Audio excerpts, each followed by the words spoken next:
Good morning students. आज हम आपको कविता नंबर 10 आओ मिलकर बचाएं उस कविता की आपको व्याख्या करवाती हूँ। इन व्याख्याओं को ध्यान से सुने और उसके अंदर जो कठिन शब्द आए हैं मैं उनका अर्थ भी बता रही हूँ। उनका अर्थ आप तुरंत अपनी उत्तर पुस्तिका में लिखते जाएं। यहाँ पर पहले ही पंक्तियाँ जो हैं, अपनी बस्तियों को, कवियत्री ने कहा है अपनी बस्तियों को नंगी होने से, शहर की आबो हवा से बचाए, उसे बचाए डूबने से। पूरी की पूरी बस्ती को हड्डियों में अपने चेहरे पर, संथाल परगना की माटी का रंग, भाषा झारखंडीपन। यहाँ पर हमने आपको पहले बताया है कि जो यहाँ पर नंगी होना था वो मर्यादाहीन, यानी कि जिसकी मर्यादा नहीं होती। आबो हवा, इसमें शब्द आया है वहाँ वातावरण।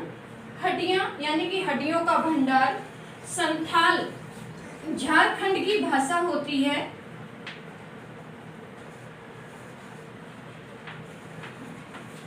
झारखंड की भाषा है।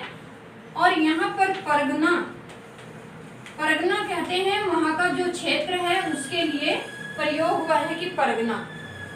इसकी जो पंक्तियां हैं इनका प्रश्न करेंगे। प्रस्तुत पंक्तियां हमारी हिंदी की पाठ्य पुस्तक में यहाँ पर बता देती हूँ। यहाँ पर आएगा आपका प्रसंग, यानी कि प्रस्तुत पंक्तियां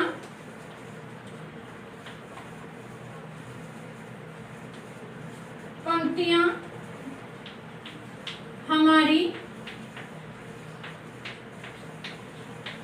हिंदी की पाठ्य पुस्तक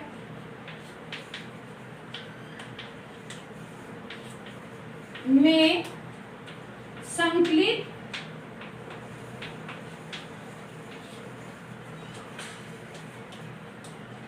कविता नंबर 10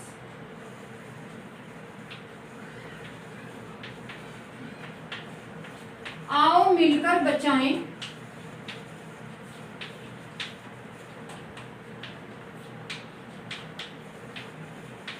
नामक शीर्षक से ली गई है।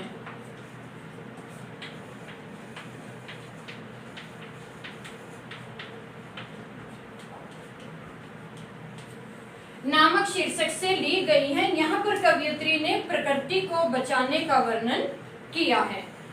यहाँ पर कवियत्री कहती है कि कवियत्री झारखंड के जो आदिवासियों को संबोधित करके कहती है कि यहाँ पर जो ये प्रकृति को विनाश करने का कार्य चल रहा है, अपनी बस्तियों को बचा लो। अपनी बस्तियां शहरी वातावरण की उच्छृंखलता यानी कि उनकी मनमानी के प्रभाव से बचा लो। शहर की आबोहवा से बचाए, शहर की आबोहवा जहाँ पर नगरीकरण है उनकी हवा से बचाएं, डूबने से बचाएं। इसी कारण हमारे समाज में पाई जाने वाली परंपराएं भी नष्ट होती जा रही हैं। पूरी की पूरी बस्ती को हड्डियों में अपने चेहरे पर। आगे कवियत्री कहती है कि यहाँ के लोग भी शहरी लोगों की भांति ही मर्यादा रहित और निर्लज्ज होते जा रहे हैं। यहाँ के जंगलों को काटा जा रहा है, धरती वृक्ष विहीन होती जा रही है। एक दिन ऐसा आएगा कि पूरी की पूरी बस्तियां जो हैं हड्डियों का एक भंडार बन जाएंगी। और संस्कृति भी, शहरी संस्कृति, हमारी जो संस्कृति है उसे शहरी संस्कृति के कारण प्रभावहीन हो जाएगी तथा इसके प्रभाव के कारण यहाँ लोग भी रक्त मांस विहीन होकर एकमात्र हड्डियों का ढांचा रह जाएंगे। संथाल परगना की माटी का रंग, भाषा में झारखंडीपन। इसलिए वह संथाल क्षेत्र की माटी के रंग अर्थात यहाँ की जीवन शैली और यहाँ की भाषा को अपने जीवन में उतार ले तथा शहरी वातावरण के दुष्प्रभाव से बचाकर रख सके। निम्न पंक्तियों में कवि ने शहरी आबो हवा से अपने झारखंड को होने वाली जो बर्बादी है उसकी ओर इशारा किया है। पंक्तियों में संथाली भाषा का प्रयोग या संथाली परिवार को या वहाँ की भूमि को बचाने का वर्णन किया गया है। यहाँ पर मर्यादाहीन होना, निर्लज होना, ऐसे शब्दों के लिए नंगी होना शब्द प्रयोग किया है। उर्दू एवं लोक भाषा हिंदी और तद्भव शब्दों का प्रयोग भी हुआ है और भाषा का जो है वो सरल, सहज और भाव पूर्ण है। दूसरी पंक्तियां हैं यहाँ पर, ठंडी होती दिनचर्या में, ठंडी दिनचर्या कहते हैं दैनिक जीवन में काम करना, यानी कि यहाँ पर दिनचर्या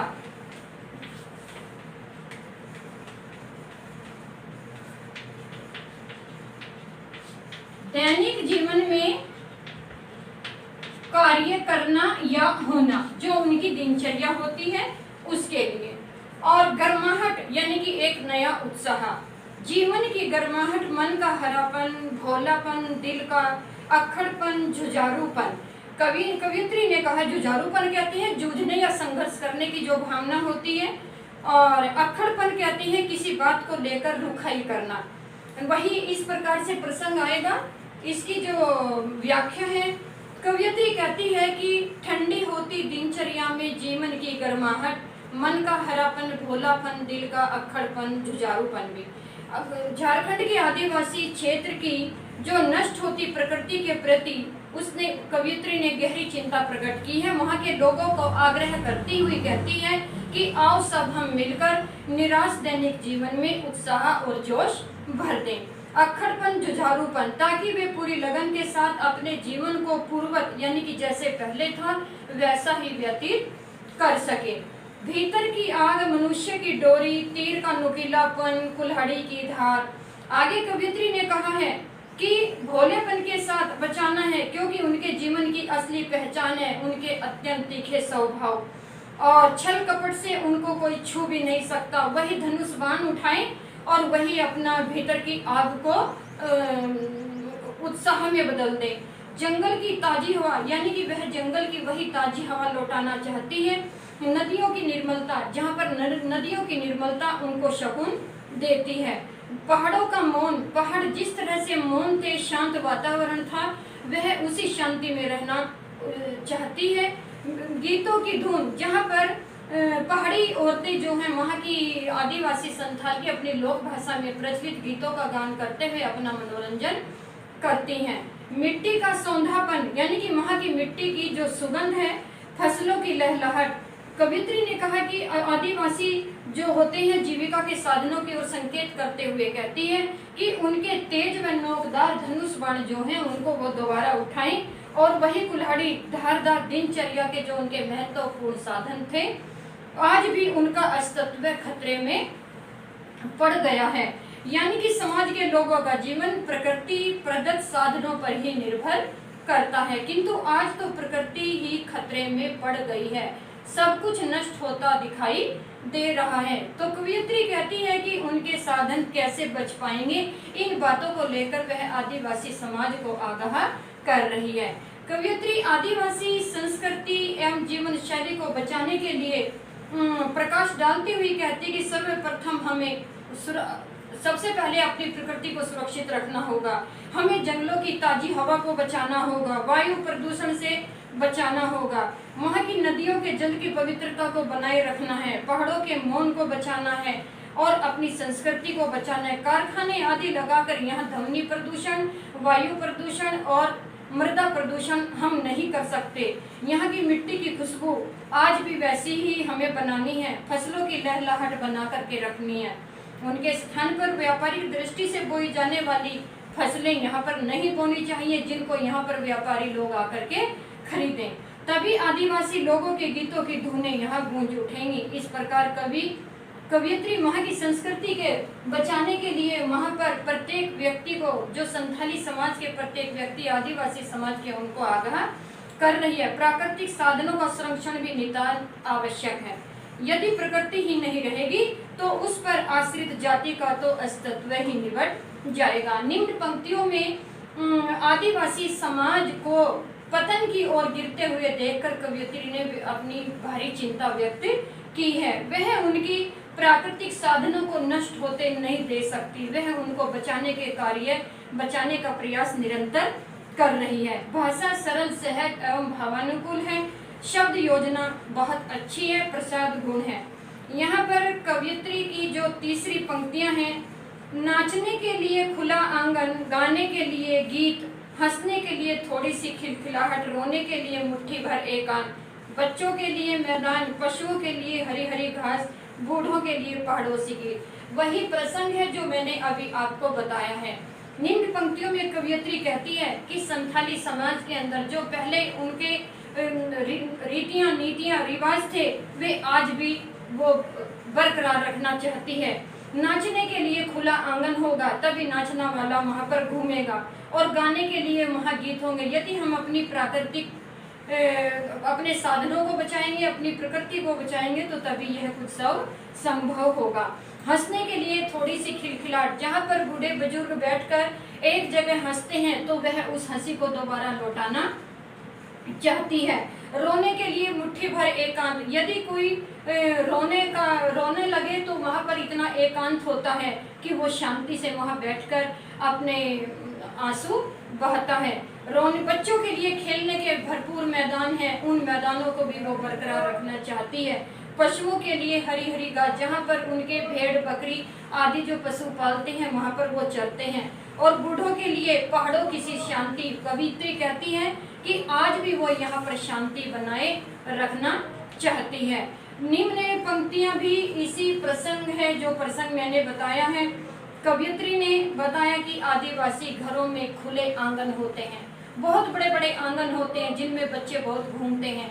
अभी मैंने आपको व्याख्या में भी वहाँ का सारा वर्णन करके बताया है। आधुनिक जीवन शैली के अनुसार बनाए घरों में जो आंगन है वो लुप्त होते जा रहे। आधुनिक आज के वर्तमान युग में जो भवन निर्माण हो रहे हैं उनके अंदर आंगन ही खत्म हो गए हैं, तो बच्चे खेलेंगे कैसे। आजकल के जो पारंपरिक प्राचीन जो पारंपरिक लोक नृत्य थे, आज वो सारे एक करके खत्म हो गए हैं, क्योंकि उनका स्थान सब डीजे वगैरह ने ले लिया है। जिनके बच्चे खूब खेलते थे, आज वो बच्चे उन खेलों से वंचित हो गए हैं। आज आंगन न रहने के कारण लोक नृत्य, सांस्कृतिक प्रोग्राम एकाएक करके खत्म हो रही है। सबका अस्तित्व खतरे में पड़ गया है। हमारी खिलखिलाती हंसी भी हमारे समाज व संस्कृति की प्रमुख विशेषता रही है, परंतु आज के आधुनिक समाज में हंसी भी केवल चार दीवारी के अंदर ही रह जाती है। उसे भी लुप्त होने से हमें बचाना है। परंतु आज प्राकृतिक बस्तियां नष्ट हो गई हैं, रोने के लिए भी कोई एकांत नसीब नहीं होता।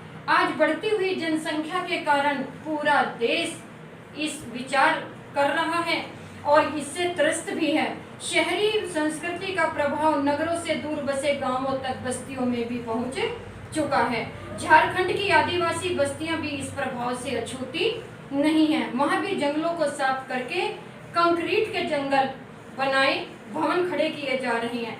ऐसे में बच्चों के खेलने के मैदान, बूढ़ों के लिए बैठने की जगह, नाचने के लिए आंगन एकाएक करके खत्म हो रही हैं। हमें उन्हें पुनः उसी हालात में लाना है जैसे कभी पहले थे। हमें इस नष्ट होने वाली प्रक्रिया पर अवश्य रोक लगानी चाहिए, अन्यथा एक दिन आदिवासी समाज का नामो निशान ही मिट जाएगा। निम्न पंक्तियों में भी आदिवासी समाज के ऊपर गहरा चित्र अंकित किया है। जीवन की मौलिकता को सुरक्षित रखने का जोरदार आह्वान किया है।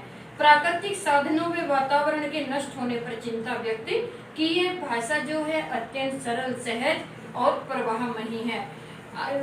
यहाँ पर पंक्ति 4, और इस अविश्वास भरे दौर में थोड़ा सा विश्वास, थोड़ी सी उम्मीद, थोड़े से सपने, आओ मिलकर बचाएं। इस दौर में भी बचाने को बहुत कुछ बचा है हमारे पास। उसी प्रकार आपको प्रसंग करना है जो मैंने आपको पहली पंक्तियों में करवाया है। कवियत्री का मत है कि आज भौतिकवादी और उपभोक्तावादी युग में हर व्यक्ति दूसरे व्यक्ति पर अविश्वास करने लगा है। हर कोई संदेह के घेरे में खड़ा हुआ प्रतीत होता है। यही कारण है कि आदिवासी समाज की संस्कृति एवं लोक जीवन को बचाने के लिए कोई आगे नहीं आता। इसलिए कवियत्री आग्रह करती है कि चलो हम सब मिलकर इस मिटते हुए विशाल साम्राज्य को बचाएं। आदिवासी लोगों के जीवन की मिटती हुई आशाओं से फिर नई उम्मीद जगाने के प्रयास किए हैं। उनके जीवन के मिटते हुए सपनों को बचाने का प्रयास करें और इस बदलते युग में थोड़ी सी कोशिश करें कि बच्चों का बचपना, बूढ़ों की खिलखिलाहट और पशुओं के चरने के स्थान पुनः लौट आए। आगे कवियत्री ने भी कहा है हम कम से कम संस्कृति जो शेष बची है उसे तो बचा सकते हैं। कवियत्री ने कहा है बहुत कुछ बचा है अब भी हमारे पास। कवियत्री कहती है अब जो हमारे पास कुछ संस्कृति शेष बची है कम से कम हम उसे तो बचा सकते हैं। हम कुछ भी बचा नहीं सकेंगे, हमें अपने पास बची हुई प्राकृतिक संपदाओं को विश्वासों के बचाने के लिए एकजुट होकर प्रयास करने पड़ेंगे, तभी हम कुछ प्राप्त कर सकेंगे। कवियत्री ने नाश होती हुई आदिवासी संस्कृति की ओर अपनी चिंता व्यक्त की है। हमारे पास में समाज में अभी बहुत से प्राकृतिक संसाधन एवं विश्वास बचे हुए हैं, आओ मिलकर उन्हें सुरक्षित रखें, अपने कर्तव्य का पालन करें। भाषा सरल, सहज एवं प्रभाव मुक्त है। अगली पंक्तियां हैं आपकी, बस यहाँ पर आपकी 4 पंक्तियां थी, चारों पंक्तियों की मैंने आपको व्याख्या करवाई है। तो सभी बच्चे इन पंक्तियों की जो मैंने आपको व्याख्या बताई है प्रसंग सहित, इन व्याख्याओं के ऊपर आप विशेष ध्यान देंगे। जितना मैंने करवाया उसका आप वो करें। हर पंक्ति के अंदर यहाँ पर कुछ वर्ड मीनिंग दिए थे जो मैंने साथ साथ बताए भी हैं। तो यहाँ पर आप इन वर्ड मीनिंग को भी ध्यान से अपनी उत्तर पुस्तिका में लिखेंगे और लिखने के साथ सब कुछ याद भी करेंगे।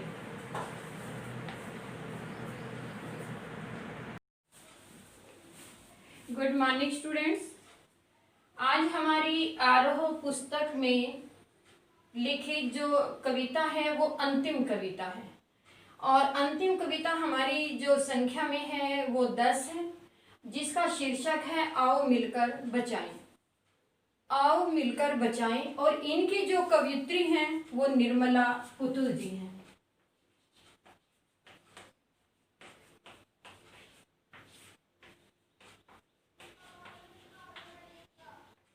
सबसे पहले आज हम यहाँ पर जो कवियत्री जी हैं उनका जीवन परिचय करेंगे।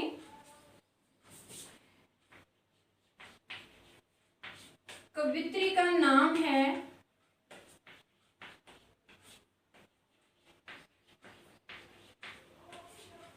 निर्मला पुतुल और ये एक संथाली साहित्य की महत्वपूर्ण कवियत्री हैं।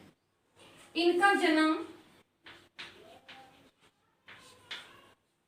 1972 में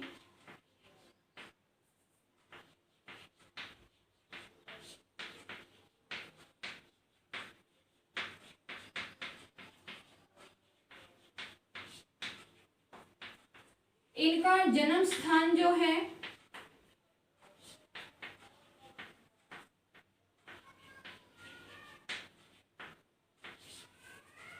झारखंड के दुमका क्षेत्र में,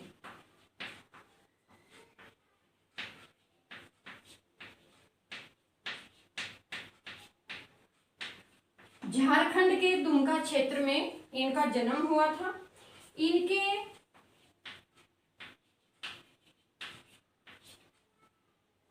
पिता और चाचा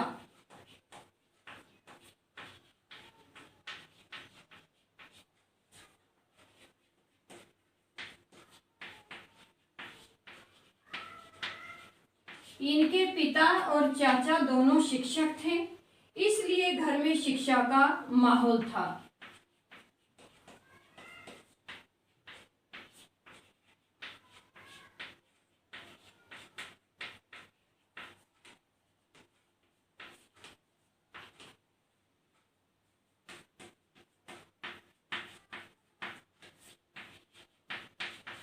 शिक्षा का माहौल था और ये संथाली साहित्य में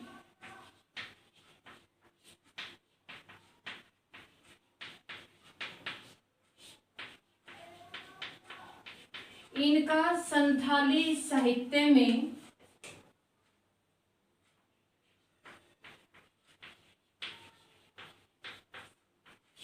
महत्वपूर्ण स्थान था।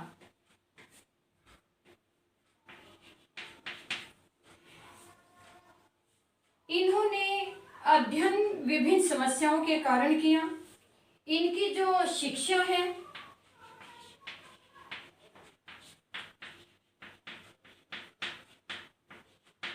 इन्होंने नर्सिंग में डिप्लोमा किया। इन्होंने नर्सिंग में डिप्लोमा किया तथा इग्नू से स्नातक की डिग्री ली।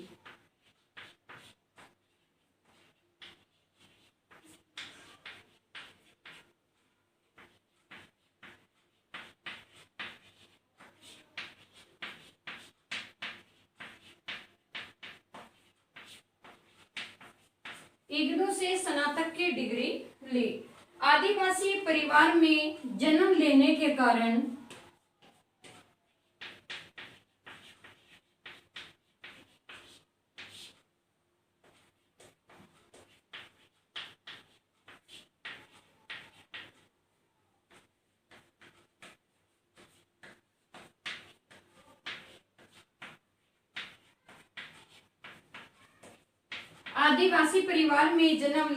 कारण इनका संथाली समाज से गहरा संबंध रहा है।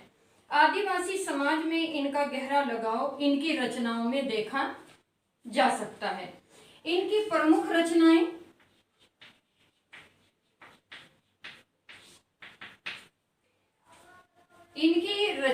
हैं नगाड़े की तरह बजते शब्द,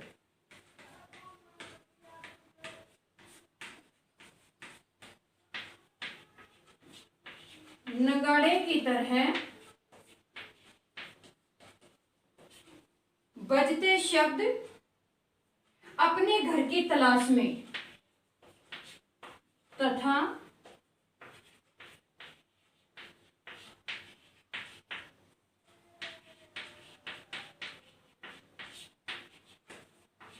अपने घर की तलाश में।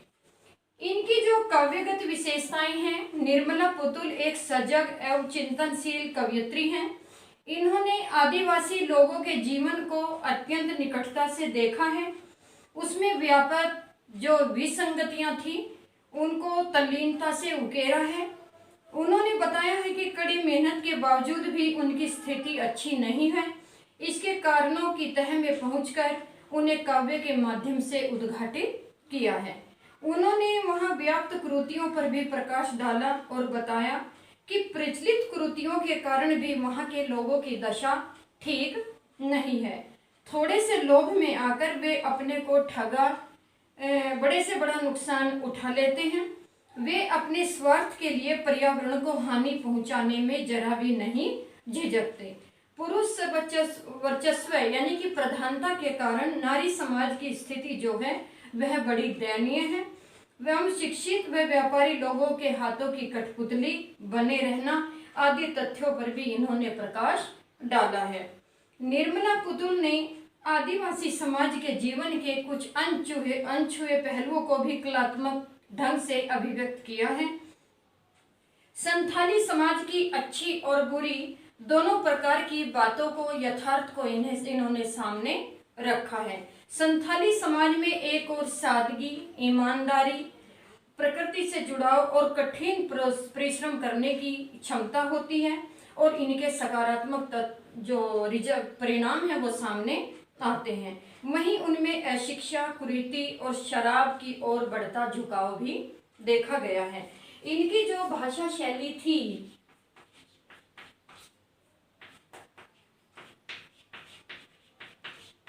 इनकी भाषा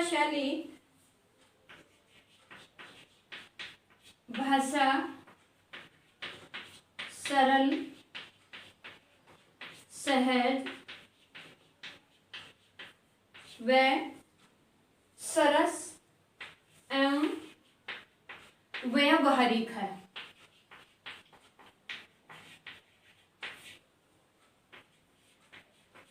व्यावहारिक है। कहीं कहीं इन्होंने लोक भाषा का प्रयोग भी किया है। कहीं कहीं पर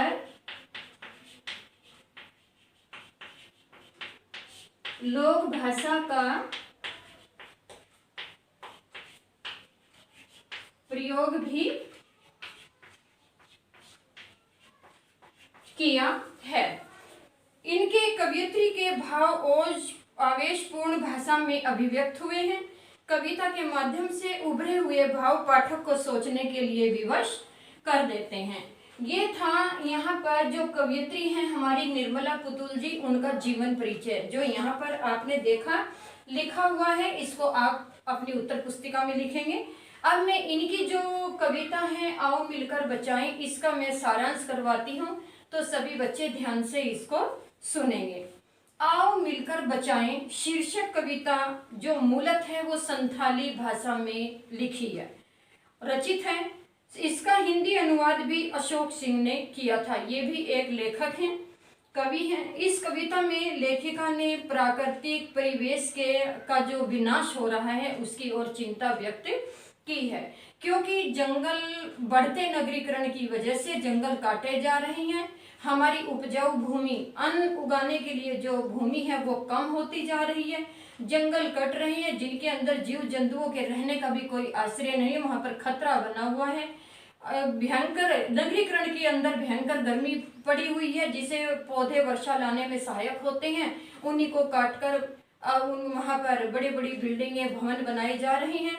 और आजकल जो वातावरण के अंदर इतनी गर्मी है वो केवल वनों के काटने से और प्रकृति के साथ जो व्यक्ति खिलवाड़ कर रहा है ये उन्हीं का एक परिणाम है। इस कविता में लेखक ने बदलते हुए परिवेश पर चिंता व्यक्त की है। वे झारखंड की प्रकृति और वहाँ की जो सुंदरता है, वहाँ की जो संस्कृति है उस पर अपने विचार प्रकट करती हैं। वो हर हालात में उसको बचाना चाहती हैं।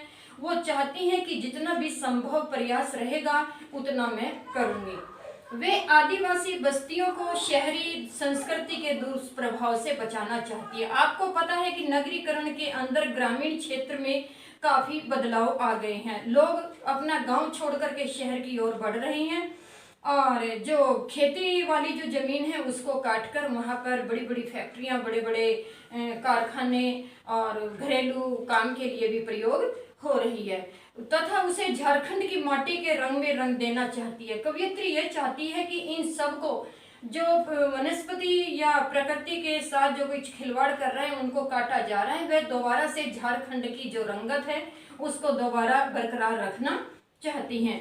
कवयित्री की तीव्र इच्छा है, यानी कि उसकी बहुत इच्छा है कि वह वहाँ के लोगों के जीवन में गर्माहट, ताजगी, हरियाली, भोलापन, अक्खड़पन और जुझारूपन बना रहे। कवयित्री यह चाहती है कि मजबूरीवश यहाँ से नगरीकरण की ओर बढ़ावा देना, भोले भाले जो आदिवासी लोग हैं इनको नगर की ओर बढ़ना, जबकि इनके परिवार वो हैं वो बिखर जाते हैं, इनके पास पहले ही खाने पीने के या रहने का कोई उचित साधन नहीं होते। तो वो ये चाहती है कि मेरे झारखंड की जो जनता है उनका भोलापन, उनके अंदर एक गर्माहट अपनी माटी के प्रति और उनकी हरियाली, उनका अक्खड़पन और जुझारूपन, यानी कि वो प्रत्येक परिस्थिति में कठिन से कठिन कार्य करने को भी तैयार रहते हैं। कवयित्री चाहती है कि ये इनके अंदर बना रहे। वे पहले की भांति कुल्हाड़ी और धनुष बाण धारण करें, जैसे कभी आदिवासी समाज के अंदर मुंडा बिरसा ने, एक व्यक्ति हुआ था मुंडा बिरसा, उसने लकड़ी और हड्डियों के औजारों से अंग्रेजों की सेना से टक्कर ली थी और एक रात में उन्होंने 150 अंग्रेजों के सैनिकों को मार डाला था। यहाँ कवयित्री उसी की ओर इशारा करती है कि आज भी आदिवासी जो हैं वो अपने हथियार और धनुष बाण दोबारा से उठाकर अपने झारखंड की रक्षा करें। उन्हें वहीं जंगलों की ताजी व खुली हवा, नदियों की पवित्रता, पहाड़ी गीतों की धुन, मिट्टी की सुगंध, नाचने गाने के लिए गीत और आंगन, रोने के लिए एकांत और बच्चों के लिए खुले मैदान और पशुओं के लिए हरी घास, वृद्धों जो बुजुर्ग हैं उनके लिए शांति मिलती रहे। आज भी यदि आप आदिवासी क्षेत्र में जाते हैं तो ये सारे गुण संपन्न वो लोग आज भी हैं। मैं खुद वहाँ गई हूँ बच्चों, वहाँ मैंने खुद वहाँ का जो नज़ारा देखा और मुझे लगा कि यदि कहीं सही में असली भारत है तो वो यहाँ है। वो गरीबी है, धन से तो वंचित हैं, रहन सहन से वंचित हैं, घर बार से वंचित हैं, लेकिन फिर भी उनका भोलापन, उनकी ईमानदारी, उनका जुझारूपन, उनकी कर्मठता आज भी उनके अंदर बरकरार है, वहाँ पर देखी जा सकती है। बच्चे खुले में घूमते हैं, कोई किसी तरह का डर नहीं है। जो वृद्ध लोग होते हैं वो वृक्षों के नीचे बैठकर अपना मनोरंजन करते हैं और जो वहाँ की स्त्रियां होती हैं, मैंने देखा है कि पहाड़ी स्त्रियां जो हैं वो गीत गा गा कर ऐसे टोलियां बना बना करके निकलते हैं। ये सब कुछ मैंने अपनी आंखों से देखा है, जो यहाँ कवियत्री की बातों से मैं भी बहुत प्रभावित हुई हूँ।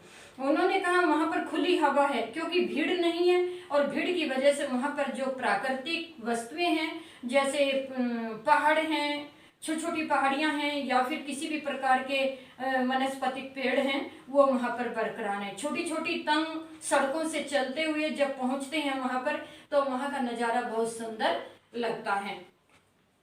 आगे कवि ने कहा मैदान में वहाँ पर कोई चोरी नहीं होती, कोई किसी पर शक नहीं करता, कोई किसी से द्वेष नहीं करता, कोई लड़ाई नहीं है, कोई झगड़ा नहीं है। एक दूसरे के पशु एक जगह पर चरते हैं, हरी घास होती है तो वहीं पर सब इकट्ठे चलते हैं, वहां पर कोई तेरा मेरा जैसा शब्द प्रयोग नहीं होता। कवियत्री आज भी पहले की भांति विश्वास, उम्मीद और सजीव सपनों के साथ जीना चाहती है। कवियत्री कहती है कि जिस वक्त मैंने अपने यहाँ झारखंड में जन्म लिया था, जो यहाँ पर वातावरण तब था, आज भी वही वातावरण बना रहे। और कवियत्री चाहती है कि वो जो मेरे सपने थे, जिन सपनों में मैं थी, मैंने जन्म लिया था, आज वो भी यहाँ पर यथावत बना रहे। इसलिए कवियत्री जो है, जो हमारी प्राकृतिक वस्तुएं हैं उनको लोग उजाड़ रहे हैं, वे उनको बचाना चाहती है। वह उन बच्चों का भोलापन बचाना चाहती है जो वहाँ पर खेल कूद करके बड़े होते हैं। उन वृद्धों की हंसी बचाना चाहती है जो किसी एक पेड़ के नीचे एक मिट्टी के थोड़े से उठान के ऊपर बैठ करके अपनी गपशप लड़ाते हैं। स्त्रियां जो हैं वो इकट्ठी होकर के खाली नहीं बैठती, वो तब वहाँ पर अपने मनोरंजन की गीत अपनी लोक भाषा में, वहाँ की संथाली भाषा में वो अपना मनोरंजन करती हैं। इसी प्रकार वहाँ पर मैंने देखा है कि वहाँ पर चोरी नाम का कोई ऐसा अपशब्द भी प्रयोग नहीं करता कि यहाँ पर चोरी होती है। ये बच्चों, यहाँ पर आपने कवियत्री परिचय करवाया और साथ में मैंने आपको सारांश करवाया। बाकी जो आओ मिलकर बचाएं ये कविता है, इसकी जो मैं व्याख्या है आपको अगली वीडियो में करवाऊंगी। इस काम को आप अपनी, जो मैंने करवाया, इसको आप अपनी उत्तर पुस्तिका में लिखेंगे और राइटिंग आपकी सुंदर होगी।